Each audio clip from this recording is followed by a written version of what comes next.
Hello, welcome back. This is Victor, the author of the File Soldier series.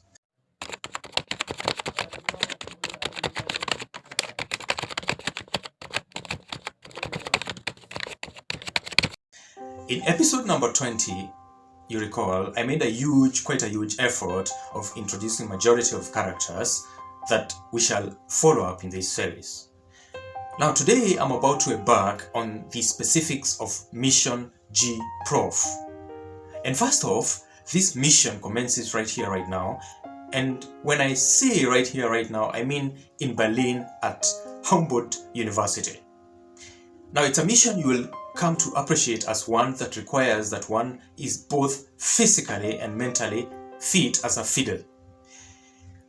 This is a physiological thing, and tell you what, Professor Wilhelm Gutenberg appears to be one who we might want to advise on undertaking to check his health, leastways how he appears in front of his students.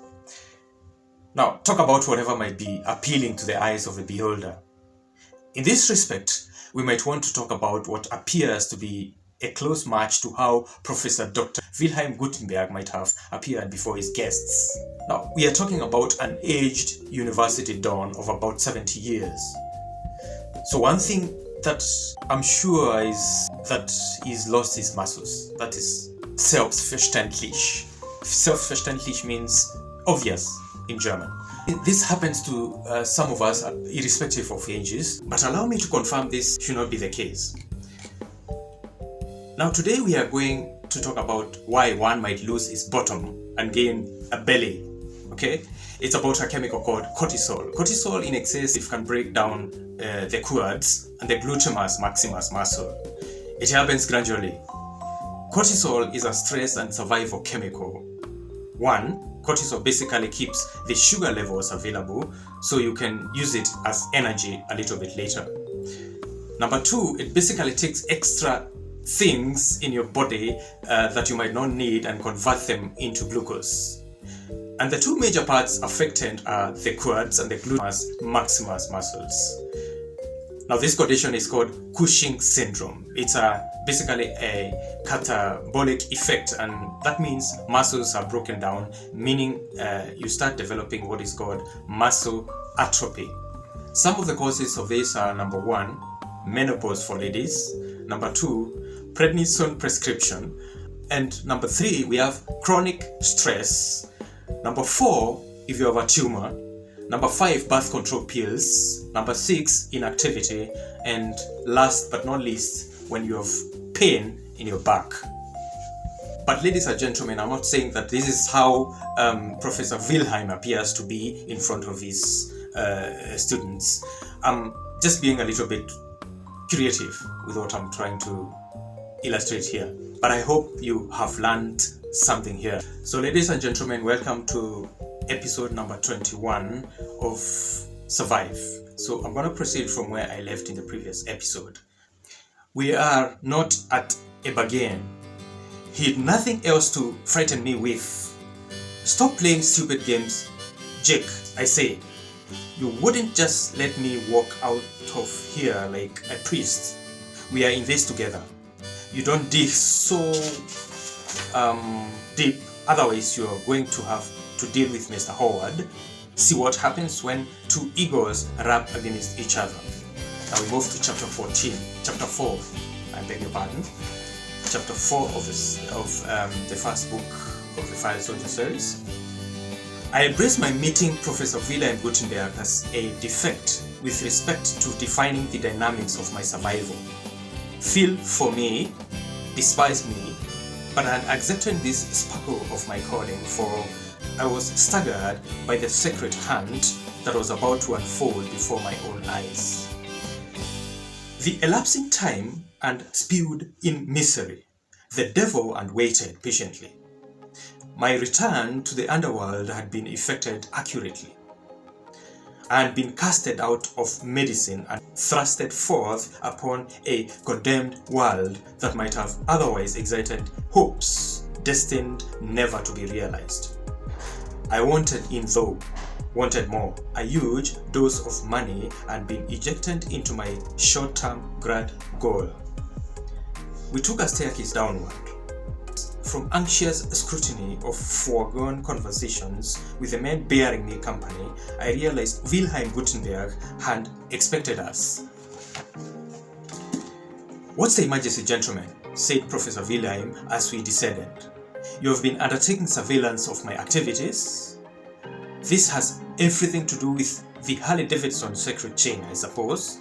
I impressed Professor Wilhelm Gutenberg's eloquence revealed a sharp aspect of his personality which we jealously admired. "I won't start over, sir," Miles interposed. "I shall come to the point. Say, if you please, that our business relates to the aforementioned files." A glance at his kitchen revealed, if you will, a sink piled with unwashed dishes soaked into a large cooking pot. In it, bubbles emerged from the bottom as though a colony of gigantic amphibians existed underneath. 5 Nintendo 3D gadgets placed upon a rickety table across the room triggered in me disturbing imaginations of avatars wanting a whiff of his pipe. "Mr. Professor," said Jake, "I believe you do remember we spoke about this on Monday on phone. I was in Austria, stuck in traffic, if you recall." "I do," said Professor Wilhelm, pointing at me. "Best of these brains, I suppose?" Jake motioned towards me. That accolade did not augur well with the men bearing me company. "With all due respect, sir," I said, "you are overreacting." He stopped, stared at me and smiled. "Am I?" he asked. "It is expedient that nobody keeps you intelligent ensnared, son. You know what the stakes are. Count your time from this very moment." "It's not a problem," I replied. "I can wait my time, sir. I'm a patient man. I need no lecture." "Mr. Wilhelm," Jake interjected, "we have got business to transact. Can I count on your full cooperation?" "But of course," said Mr. Wilhelm.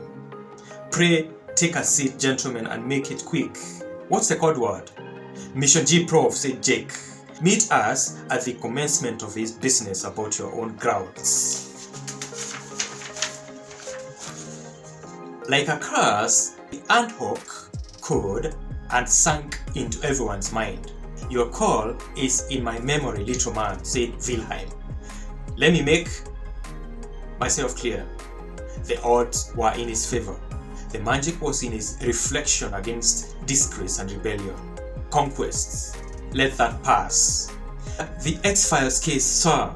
"The X-Files, but of course," said Wilhelm.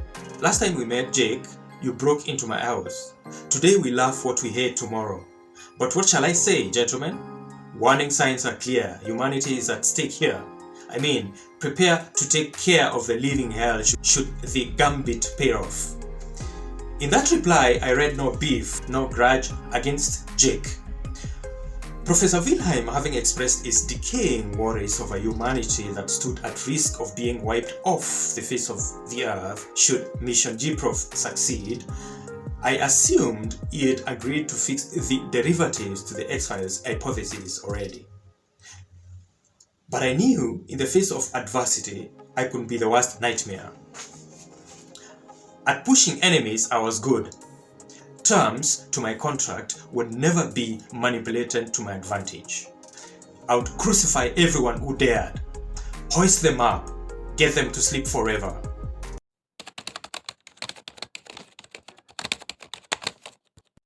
Ladies and gentlemen, the stage is set. Mission G-Prof undertakes to begin with Mr. John Taylor meeting Professor Wilhelm Gutenberg in Berlin. Up until the next one, goodbye.